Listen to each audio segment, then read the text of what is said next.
Hello friends, কেমন আছেন সবাই? আশা করি সবাই ভালো আছেন। আমিও ভালো আছি।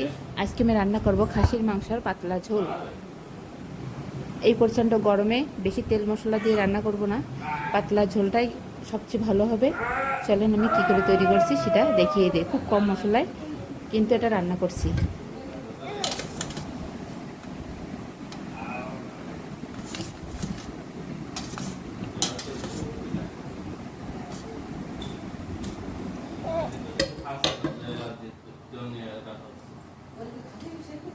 মানে 1 কেজি মতো খাসির মাংস নিয়েছি।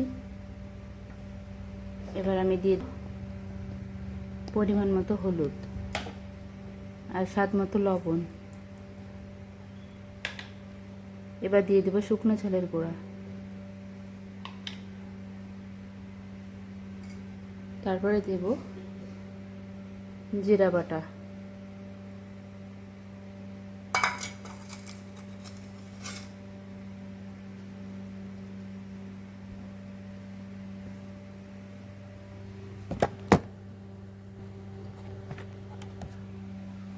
এখানে শুকনো ঝালের গুঁড়াটা একটু কম নিয়েছি, যেহেতু অনেক গরম, ঝালের পরিমাণ একটু কম দেব। আর কিছু আস্ত কাঁচা ঝাল দেব, যার প্রয়োজন হবে সেটা মেখে খেতে পারে। এবার আমি দিয়ে দেব 1 চামচ মরিচের গুঁড়া দিয়ে এবার এগুলো ভালো করে মাখিয়ে নেব।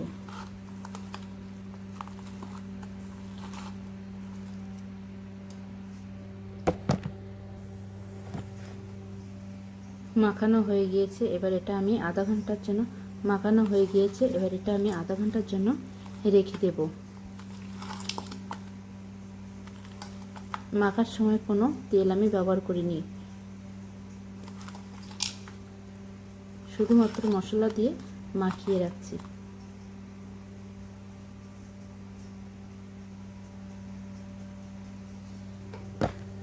এবার আমি কড়াইতে দিয়ে দিয়েছি সয়াবিন তেল।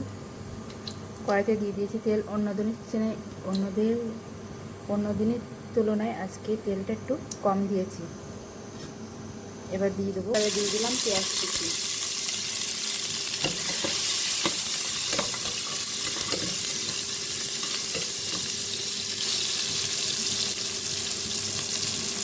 পেঁয়াজটা হালকা ভাজা হয়ে গিয়েছে। এবার দিব আদা আর রসুন বাটা দিয়ে ভালো করে মশলাটা ভেজে নেব।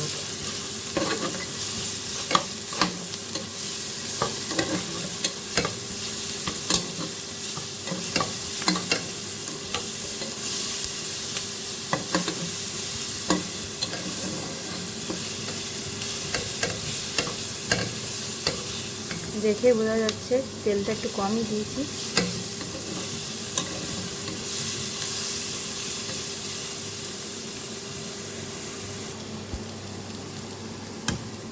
মশলা ভাজা হয়ে গিয়েছে। এবার ম্যারিনেট করা মাংস দিয়ে দেব,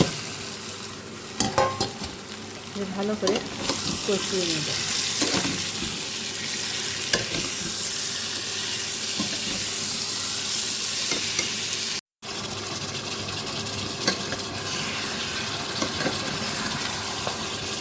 মাংস কষানো হয়ে গিয়েছে। এবার দিয়ে দেব ঝোল।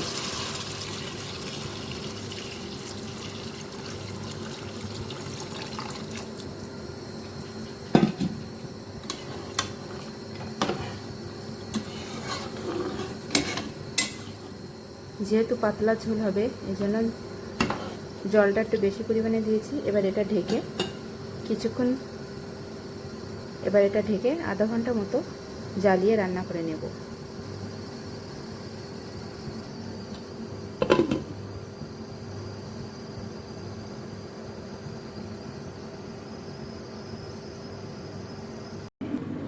আধা ঘন্টা পরে আমি ঢাকনা উঠিয়ে রাখছি।